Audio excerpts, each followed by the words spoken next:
C'est pas été facile et l'année dernière je n'allais pas très bien. Je me dis mais je vais me foutre en l'air quoi. Donc voilà.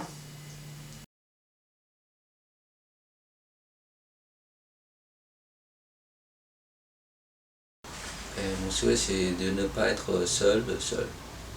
Alors c'est surtout rompre la solitude, être avec une personne de confiance. J'avais pas pensé à cette question donc je sais pas. J'évite d'être trop seul, voilà. C'est une contradiction par rapport à ce que vous disiez au début. C'est vrai, mais de toute façon, moi j'ai de la chance d'avoir une famille bien entourée, donc je suis pas très seul, vous voyez. Si j'ai pas ma famille et les amis autour, c'est peut-être difficile. Disons que j'arrive à gérer ma solitude. C'est comment difficile? Disons que s'il y a personne, si j'ai pas ma famille, si j'ai pas mes amis, je crois que je vais pas survivre. C'est pas possible. Un petit peu aller plus loin avec elle. Et elle l'a très bien ressenti. Puis un beau jour, quand je lui ai dit que j'étais amoureux d'elle, elle m'a dit « Alain, je t'aime beaucoup, mais si tu n'étais pas handicapé, je t'aurais épousé. » Et croyez-moi que ça fait très mal. Encore aujourd'hui, quand j'y pense, quand j'en parle, j'ai très mal à mon petit cœur. Parce que je veux pas embêter, oui c'est vrai que je veux pas embêter quelqu'un dans cette vie, enfin dans cette vie d'handicapé. Et là, vous ne pensez pas que peut-être votre famille vont peut-être pouvoir déménager un jour? Ouais, c'est ça, j'ai pensé. C'est pour ça qu'il y a une petite idée qui me titille, comme quoi je dois trouver une compagne. Mais là, pour trouver, c'est autre chose. Comment pensez-vous trouver? Je ne sais pas. Vous ne savez pas. Comment expliquez-vous le fait que vous n'avez jamais eu de femme? Est-ce que c'est vous qui ne savez pas comment faire ou... C'est fort possible que je dois... Ou alors, je dois avoir peur d'affronter justement la personne en me disant qu'elle ne m'accepte pas parce que je suis handicapé. Alors, de ce fait, je dois être un petit peu réticent. Et peut-être que je fais peur également à la personne. Voilà, ça c'est possible. Pourquoi vous faites peur?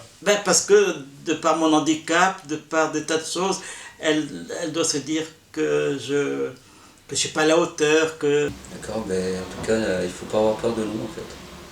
Nous, les handicapés. Enfin, moi, dans mon cas, je préférais qu'on me séduise. Voilà, que je répète.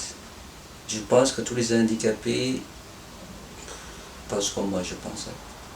Il faudra que vous veniez vers nous, que vous disiez que vous me plaisez. J'ai rencontré quelqu'un qui me plaisait bien et avec qui j'avais eu pas mal d'atomes crochus et on s'était plu l'un et l'autre. Et puis après, on est resté quelques mois ensemble, même plus. Et puis la maladie est arrivée. Je me pose pas la question en fait. Je me suis dit peut-être que je vais essayer de trouver une manière de draguer une fille. Est-ce que ce n'est pas plutôt votre handicap qui vous empêche de vous ouvrir aux autres? Vous vous sous-estimez? C'est qu'on a peur de blesser l'autre en fait. De blesser la femme. Quoi. Pourquoi vous allez la blesser? Je sais pas, parce qu'elle peut-être elle est normale et moi je suis pas normal entre guillemets et que j'ai peur d'être pas à la hauteur d'elle, ouais, c'est ça. Ouais. J'ai des amis, on va au cinéma, on va au théâtre, voilà. Mais c'est tout, ça s'arrête là. Dès que j'ai voulu aller plus loin, j'ai eu des occasions pour aller plus loin, ça s'est bloqué. Pourquoi justement? Ça s'est bloqué, je vous dis, parce que je dois peut-être mal m'y prendre. Je ne dois pas être assez diplomate pour séduire la personne. Je ne sais pas. Je ne sais pas vraiment ce qui se passe. Je me pose beaucoup de questions à ce sujet. Et croyez-moi, ce n'est pas l'envie qui me manque de rencontrer quelqu'un. Et puis la maladie est arrivée. Et je lui en ai parlé. Et à ce moment-là, ça lui a fait peur. Voilà. Avez-vous essayé l'Internet? Oui, Connaître. tout à fait. Je me suis inscrit à une association qui s'appelle Handi Club. Eh bien, je peux vous dire que j'ai eu que des réponses de Camerounaises qui me disaient qu'elles étaient intéressées par moi, qu'elles voulaient que je les fasse venir, évidemment, de leur pays. Mais c'est tout. Oui, sinon, je n'ai eu aucune réponse réellement honnête. Vous avez demandé tout à l'heure à ce qu'on vous filme en noir et blanc. Pourquoi? Parce que le noir et blanc, il y a un côté de mystère en fait. Et quand on regarde une photo en noir et blanc, on ne sait pas en quelle année on se trouve. Et quand on est handicapé, quelle que soit l'époque, on est handicapé en fait. Ça lui a fait peur, donc il est parti. J'ai fait un peu une croix sur les garçons et sur la relation avec un homme. Mais ce n'est pas ça que je recherche. C'est une copine, une femme. Et c'est ça que je n'arrive pas à trouver. Une personne qui s'intéresse à moi. Si par exemple, aujourd'hui, il y a une femme qui vient vers vous... Voilà, je serai l'homme le plus heureux du monde, monsieur. Ça n'a pas été facile et l'année dernière, je n'allais pas très très bien. Je me dis, mais je vais me foutre en l'air, quoi. Donc voilà. Et c'est pas encore ça. Bon. Vous avez réfléchi, vous vous êtes dit, tant que je respire, tant que c'est bon. Ah, je respire pas. Bon. Vous vivez encore. Ah oui, mais c'est moi qui décide. Alors, j'ai même pas envie de dire qu'il y a des couples qui se forment, c'est que l'expression des sentiments amoureux,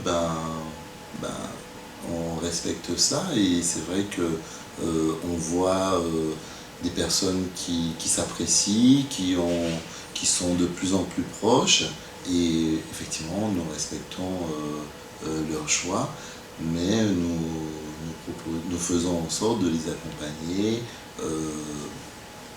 au maximum et avoir un minimum d'éducation autour de ces questions de vie affective et sexuelle, hein, qui sont aussi pas uniquement dans le souci de ne pas avoir d'enfants, mais de santé, d'hygiène, hein, c'est-à-dire avant d'avoir une relation avec quelqu'un, c'est important de se doucher par exemple, hein, c'est important de faire des contrôles réguliers si la personne ne se protège pas, ne met pas de préservatif, c'est important. Donc c'est des questions qui sont évoquées par les éducateurs ou la CESF lors d'un accompagnement. Alors il y a plusieurs couples dans le foyer. Il y a quelques mois, il y avait un couple qui vivait ensemble dans un de ces appartements, ils vivaient ensemble. Sauf que il est arrivé un moment où le monsieur avait trouvé un logement, avait eu un logement en autonomie, complètement en autonomie, donc suivi en SAVS. Donc à partir de ce moment-là, donc il est parti vivre dans son logement.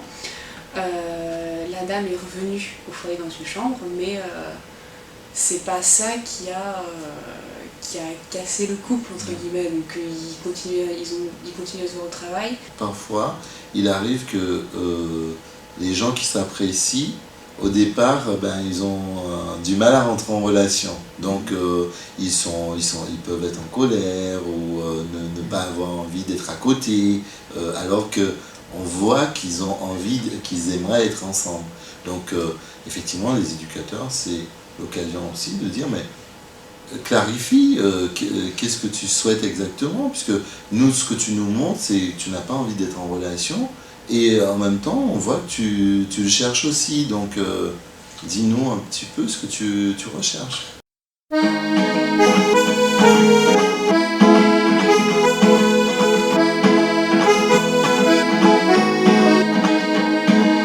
On s'intéresse à moi pour pas que je devienne meurtrier.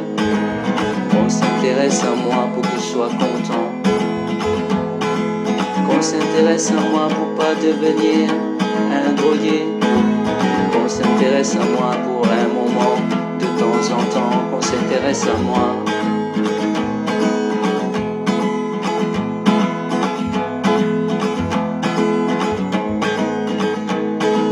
Qu'on s'intéresse à moi, je ne veux pas être à l'asile. Qu'on s'intéresse à moi quand on m'oublie moi. Qu'on s'intéresse à moi pour me sentir plus tranquille. Qu'on s'intéresse à moi même si on ne me vous voit. Qu'on s'intéresse à moi.